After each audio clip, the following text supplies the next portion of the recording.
seja muito bem-vindo a mais um vídeo aqui dessa série Cine-Psi. E dessa vez eu vou analisar o filme Poesia, que sem dúvida é o filme mais diferente que já apareceu nesta série até aqui. Ele é diferente não só porque não tem mortes e intrigas e tal, como tem aparecido nesses últimos vídeos, mas também pelo fato dele ser um filme da Coreia do Sul. Você acho que nunca imaginou que talvez fosse assistir um filme da Coreia do Sul, porque foge ali um pouco das produções que a gente está acostumado. Mas é bem interessante que a gente possa passear por esses outros universos, esses outros filmes, não é? Então, hoje eu vou falar um pouquinho sobre esse filme Poesia. O filme chama-se Poesia porque ele conta a história de uma senhora que chama Mija. E essa senhora sempre teve a vontade, o sonho de escrever poesias. E aí ela finalmente então se matriculou numa aula, num curso de poesia lá no Centro Cultural da cidade dela, né? Mas o que uma senhora que gosta de poesia tem a ver aqui com a nossa série Cine-Psi? Acontece que essa senhora, logo no início do filme, foi diagnosticada com Alzheimer. E além disso, também acontece um evento ali no filme que envolve também o neto dela, que é interessante a gente comentar um pouco.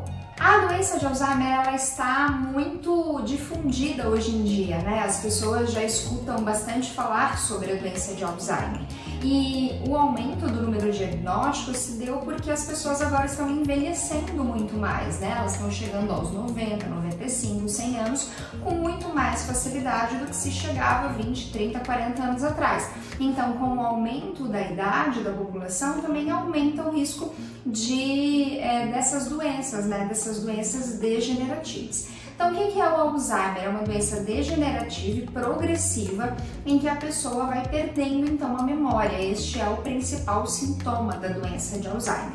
Mas a gente não pode confundir a doença de Alzheimer com um simples esquecimento da velhice, porque a velhice por si só, né, a gente deixa de fazer uma série de coisas conforme vai ficando bem idoso, e aí eu tô falando aqui bem idoso, não tô falando da galera que tem 50, 55, que hoje em dia ainda tem bastante vigor, mas sim dos 80, 85, 90 anos. É comum que com essa idade se costume esquecer pequenas coisas do dia a dia. E esse esquecimento comum da idade não é o Alzheimer, tá? Esse esquecimento comum da idade a gente chama de demência senil, ou seja, é por conta da idade mesmo que a pessoa vai esquecendo algumas coisas. Mas no começo ele se parece bastante com a doença de Alzheimer justamente por esses esquecimentos cotidianos. Mas a doença de Alzheimer ela vai progredindo e progredindo cada vez mais rápido. Então o paciente ele começa a esquecer coisas do dia a dia e aí vai cada vez mais esquecendo as memórias recentes até chegar mais para frente naquelas memórias mais e mais antigas. E por esse caminho que a doença de Alzheimer percorre, é bem comum que os pacientes com Alzheimer comecem a falar muito das lembranças antigas. Começa a falar muito dos irmãos quando era jovem, do pai, da mãe, das coisas que viveu quando era adolescente, quando era jovem, justamente pela deteriorização dessa memória recente. E a gente vai ver depois no filme que isso acontece com aquela senhora, com a Mija. Então vamos voltar aí um pouquinho no enredo e daqui a pouco a gente volta a falar aí dessa doença do Alzheimer. Bom, lá no filme, o filme começa com uma morte, que é na verdade a única parte que aparece essa cena, de uma menina que se jogou ou caiu no rio e depois eles entendem mesmo que ela se jogou. Então começa com encontrando o corpo da menina no rio e depois, quando a Mija foi pro hospital para fazer uma consulta de rotina, e aí que ela recebe o diagnóstico de Alzheimer, ela encontra a mãe dessa menina ali, né, no pátio do hospital, aos prantos, chorando e chorando muito. E aí ela, ouvindo a conversa do pessoal que estava ali em volta, entendeu que a história era da mãe, de uma menina que tinha sido encontrada morta no rio e tudo mais. E aí, quando a Mija chegou em casa, ela encontrou o seu neto, porque ela era quem cuidava do seu neto, ela criava o neto, porque a filha dela morava em outra cidade. E aí ela chegou em casa e perguntou pro neto, ah, você sabe o que aconteceu com a menina e tal? Porque a menina era da escola dele. E aí ele simplesmente se desvia da pergunta e fala, não sei quem é. Então o filme começa assim, com essa cena dessa menina, e aí tem a questão do Alzheimer dela e a questão da morte aí dessa menina. Acontece que a gente descobre cenas mais pra frente que o neto dessa senhora, na verdade, conhecia sim essa menina.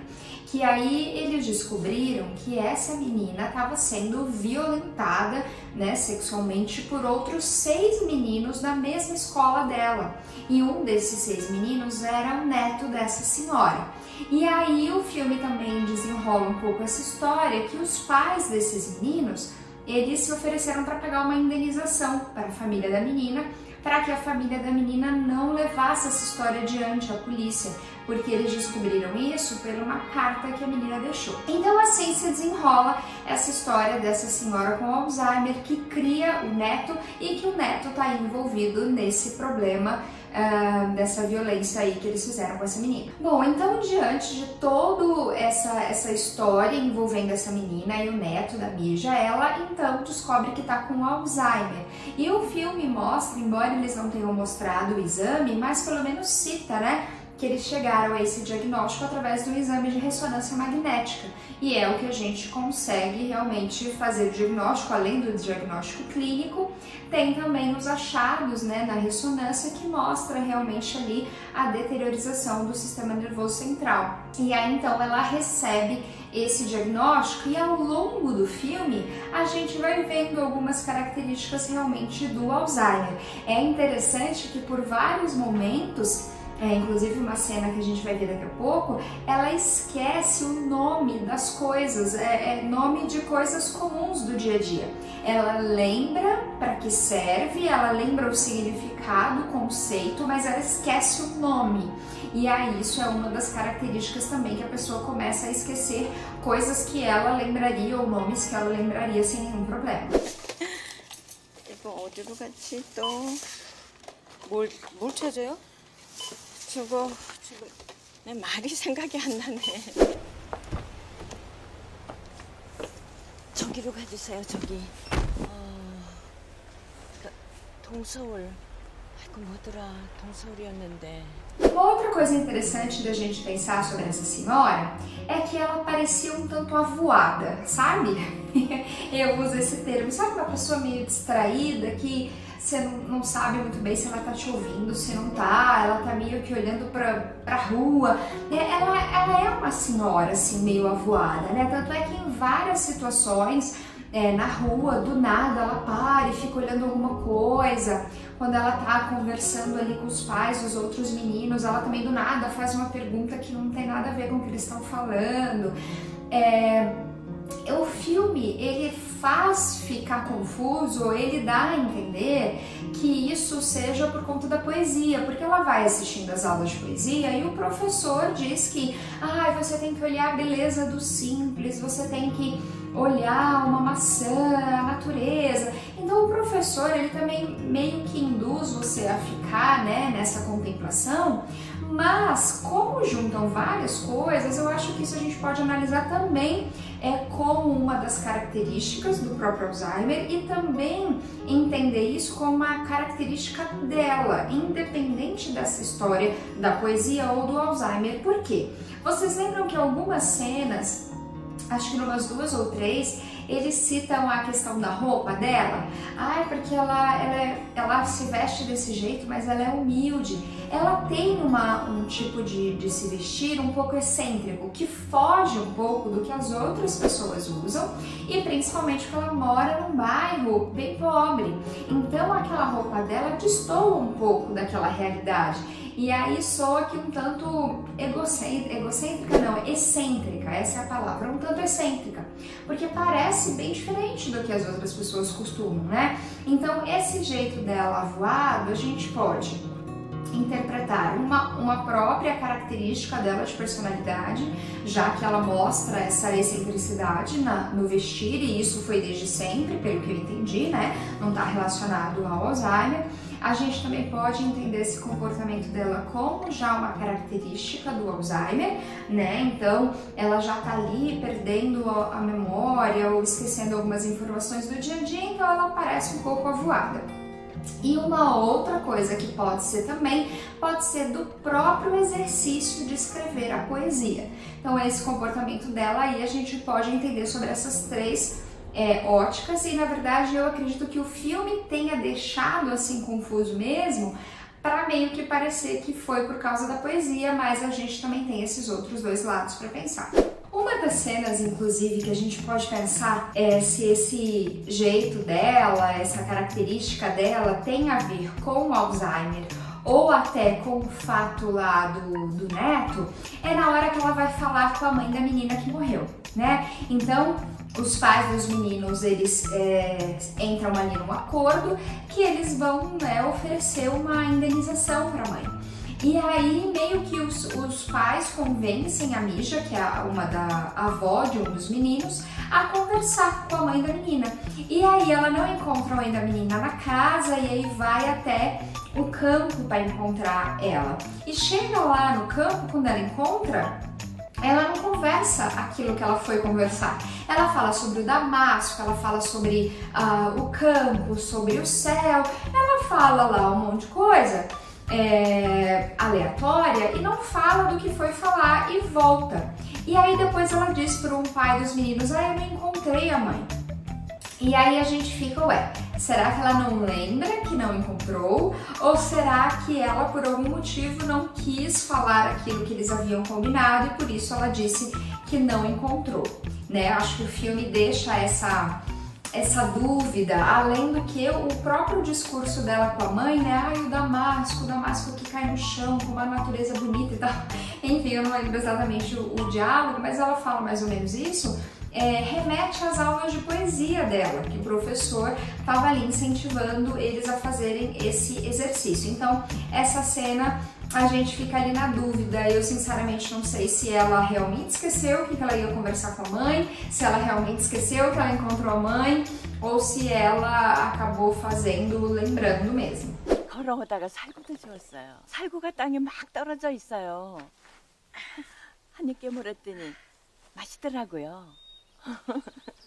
살구는 원래 땅에 떨어져 있는 게 맛있어요. 나무에 달려 있는 거 떫어서 못 먹어요. E aí, o que você acha? Me conta aqui embaixo nos comentários o que é que você acha. Você acha que essas cenas ela não falou porque não quis, ou ela esqueceu por conta da doença do Alzheimer? Me conta aqui embaixo o que é que você acha, que interpretação que você faz desse trecho aí. Falando um pouco agora do menino, do neto da Misha e dos outros colegas dele, bom, sem dúvida o que eles fizeram foi muito brutal, né? Eles molestaram e acusaram sexualmente da menina por 6 meses no laboratório de ciências da escola. Eles não foram diretamente responsáveis pela morte da menina, porque foi ela que se jogou, mas indiretamente foram, né? Porque ela não aguentava mais esse sofrimento. Claro que haveria outras possibilidades de resolver isso, mas de forma indireta eles foram responsáveis por isso, sim. E aí é que vem o outro pensamento a respeito desse filme, né? A atitude desse menino não se lembra em nada, não se assemelha em nada com o Kevin, que foi o vídeo que a gente viu na sexta, né? Aliás, se você chegou aqui por esse vídeo e não viu os outros vídeos da série Cine, clica aqui em cima em algum lugar para você poder assistir todos os vídeos da série. Bom, este menino, o neto dela, não se parece em nada com o Kevin. Nada, não há nenhum comportamento dele que pareça com o Kevin. Mas ele, sem dúvida, teve uma atitude muito cruel, né? E o que a gente pode interpretar aí, ou analisar desse menino, é que ele é um adolescente, infelizmente, bem típico, como a gente tem encontrado ultimamente, né? Então, ele é um menino bastante mimado, sem nenhuma responsabilidade em casa, né? Então, além das características mesmo da adolescência, que eles gostam de ficar mais reclusos, não gostam muito de interagir com os pais, preferem mais se assemelhar aos seus grupos e tal, que até isso é ok, é esperado, mas além disso ele responde muito à avó, ele é mal educado com a avó, né? As cenas que ele senta na mesa e fala, me dê alguma coisa para comer, aquilo é muita falta de educação, né? 밥 줘요. 배고파요. Outra vez ela dá uma comida pra ele e ele, vou comer isso de novo? Já comi isso na escola, quer dizer. 또 카레야. 왜? 너 카레 좋아하잖아. 학교에서 점심시간에 카레 먹었단 말이야. 그랬냐? 난 몰랐네. Isso é característica de uma criança, de um adolescente mimado e mal educado, né? Porque ele não deve agir assim, né? Ele deve ir atrás da sua própria comida, ajudar a avó, lavar a louça, recolher, agradecer, né? Por aquilo que está sendo oferecido, e enfim. E essa não é uma característica comum da adolescência, viu? Não é uma característica comum essa falta de participação. Os adolescentes aqui não têm sido ensinados a serem dessa forma. A hora que ele come salgadinho e bolacha e deixa tudo espalhado ali no chão, a avó é que tem que, recolhe aí, né? Então a gente vê que ele é bem mimado e não obedece nesse sentido. E aí o que nos faz pensar também, que eu penso, é que papel cruel que tem essa avó, né? Porque veja, o papel de vó é aquele papel de acolher, de mimar mesmo, de ser vó, de brincar, e a avó tem que assumir o papel de mãe, né? Que é a que dá ordem, é aquela que dá a lei, é aquela que orienta ali como as coisas devem acontecer e tal. Eu não tô dizendo que pessoas que são criadas pela avó são sempre como esse menino. Eu não tô dizendo isso, tá? Vamos retomar lá o que a gente falou da Ilha do Medo. E não é porque tem uma característica que as outras coisas são explicadas por essa característica. Mas acho que é importante a gente ressaltar assim, que quando uma avó ela assume o papel de criar um neto, ela tem que abdicar um pouco dessa função, né, de avó, de mimo, de acolhimento, e exercer o papel da mãe, que além desse papel de acolhimento, a mãe também tem o papel de impor as regras, de impor os limites, de organizar ali a vida do cotidiano. Então também ela tem uma dupla função aí bem complicada enquanto avó. E aí o que faz a gente pensar é que como esse adolescente é um adolescente atípico, né? Resmungão e tal, como o adolescente. Além disso, tem essa questão de ser mimado e tal, mal educado, isso não tem nada a ver com Kevin, né? Isso não tem nada a ver com nenhum transtorno. E aí faz a gente pensar que, mesmo sem nenhum transtorno, ou nada que justifique, as pessoas também fazem e têm atitudes bem cruéis, né? Como esses meninos tiveram com essa menina. E aí a gente tem que pensar sobre isso também, que nem todas as atitudes cruéis, atitudes ruins vieram necessariamente de alguém que tem um transtorno mental, né? Existem sim muitas pessoas sem nenhum tipo de diagnóstico que cometem sim crimes e cometem sim atos bem cruéis como esses. E eu também não estou dizendo que todo adolescente criado pela avó, que todo adolescente mimado comete esses erros cruéis, tá? Gente, a gente não está fazendo essa relação. A gente está apenas descrevendo aí o comportamento desse menino e toda essa história louca aí que ele se envolveu. Bom, continuando lá a história, a Mija, ao mesmo tempo que ela vai para as aulas de poesia, ela vai às reuniões com os pais dos meninos para tentar resolver a situação. E também tem uma outra questão que o filme ele traz bastante à tona, que é a questão do quanto ela se envolveu com a menina que morreu, né? Então ela foi lá na missa de sétimo dia, ela foi no laboratório de ciências onde os abusos aconteciam, ela foi da ponte onde a menina se jogou. Então, de certa forma, a avó não elaborou esse suicídio dela, né? Aquilo, de certa forma, mexeu bastante com a avó, e aí o filme não deixa claro muito porquê, mas isso aconteceu. E aí o que acontece é que ela com o patrão dela, que aí também tem uma outra história, a gente não vai nem entrar agora, mas ela conseguiu o tal do dinheiro para fazer a indenização para a mãe da menina, entregou o dinheiro lá para o grupo dos pais para eles indenizarem a mãe. Só que o que acontece no final do filme? O final do filme deixa a gente entender que ela chamou a polícia para entregar o neto. Vocês não ficaram com essa impressão? Eu entendi que foi isso que aconteceu. Na hora lá, no final do filme, que tanto é que no dia anterior ela fala pra ele cortar o cabelo, ela fala pra ele aparar as unhas, é com a justificativa de que a mãe vai vir, e de fato a mãe veio, mas quando a mãe chegou não tinha ninguém em casa, porque na noite anterior, quando ela e o neto estavam jogando peteca na rua, chegaram dois caras e um deles chamou o outro de detetive, se eu não me engano, alguma coisa assim, e simplesmente pegaram o menino e levaram. E aí eu não sei, eu fiquei com essa impressão de que realmente a avó tenha entregado o neto ou tenha feito alguma coisa desse tipo como uma forma realmente de que a justiça fosse feita, né? De que eles cometeram um erro e aí deveriam pagar. Eu fiquei com essa impressão. Você teve alguma outra interpretação sobre esse final aí? Porque pra mim foi isso que deixou subentendido. Bom, e por esse filme, então é só. Eu acho que ficou bem específico e pontual aí essa nossa análise. Falamos um pouco então do Alzheimer e dessas características e falamos um pouco também do menino, da criação dele, desse comportamento dele, tá bom? O que mais que você pode pensar sobre esse filme? Se você não assistiu, assiste, esse filme está disponível no YouTube e aí depois você vem aqui e comenta o que mais, que outras análises a gente poderia fazer dessa história poesia que conta a história dessa senhora que sofre de Alzheimer, tá bom? É isso aí, eu te vejo no próximo vídeo, até mais!